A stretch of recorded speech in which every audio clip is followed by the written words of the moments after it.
Joining me now, chairman of the Ethics Committee and national co-chair for President Biden's re-election campaign, Delaware's Democratic Senator Chris Coons. Good to see you, Senator. Thank you, Kara. Great to be on with you. Well, let's start with federal prosecutors advising of a possible second indictment now for the former president, this time over classified documents. Trump says he's a target by a weaponized DOJ and FBI. Is that fair to say? Well, it is not fair to say that he is the target of a weaponized DOJ.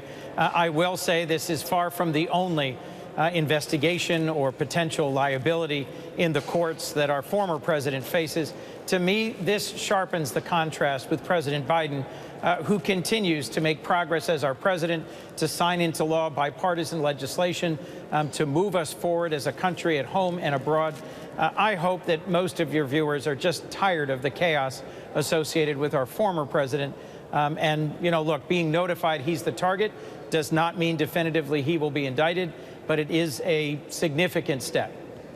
Well, we'll talk about that in a minute. Not sure how tired voters are, since right now it's the former president, Donald Trump, that's the front runner when it comes to the GOP pool. But let's get back to the classified documents here. Let's not forget that President Biden and former Vice President Pence were also in possession of classified documents. You said that this isn't the same thing. Why not?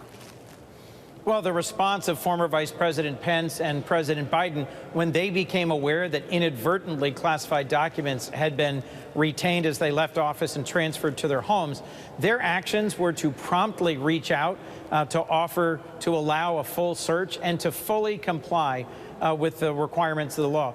Former President Trump, on the other hand, claimed he had disclosed all documents and fully cooperated, but he didn't. He concealed them. He continued to refuse to fully cooperate in practice. And that's really the core difference between the classified document handling issue as it related to former Vice President Pence and current President Biden and former President Trump, how they responded once it was brought to their attention. Okay, let's move on to President Biden. You are the national co-chair for his re-election campaign. The latest polling actually shows a broad 68% of Americans right now say that he's too old for another term as president. And as we have witnessed a number of uncomfortable moments, most recently falling on stage during the Air Force Academy graduation, some Americans say that his age is a real issue here, Senator. What do you say to that? President Biden has also said, yes, this is an issue to discuss in the campaign.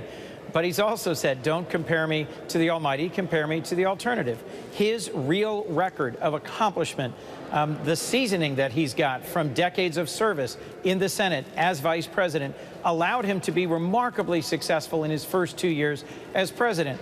Former President Trump, who is roughly the same age, who also had some mobility challenges when he was president, promised that he would sign into law a fix to our bipartisan infrastructure challenges. He didn't. President Biden did. Former President Trump promised that he would address prescription drug prices. He failed to. President Biden has. He said that he would strengthen us on the world stage. Instead, he engaged in a series of ham-handed misfires, his love affair with Kim Jong-un, the dictator of North Korea, while President Biden has pulled together the NATO alliance, our Western allies, gotten them to significantly contribute to the cost of the war in Ukraine against Russia, and I believe strengthened us on the world stage. So I think the record's clear. There is a real benefit to having a president, President Joe Biden, who has decades of experience dealing with the Senate and crafting bipartisan compromises and dealing with events on the world stage. Okay. Taking into account that you say he's seasoned and he has had decades of experience, given his age and given this poll number, 68% of Americans, how do you respond to the critics who question his mental acuity and if he could even finish a second term? Kara, I've had the opportunity to spend time with our president recently.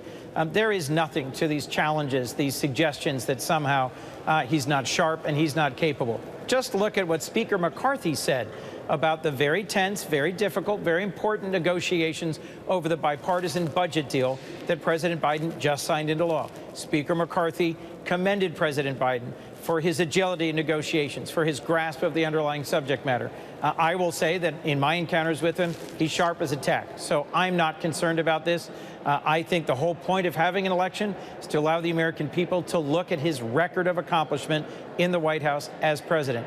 Based on that, he should easily be reelected. Finally, you have reintroduced bipartisan legislation on oversight of social media. Tell us what you're proposing here.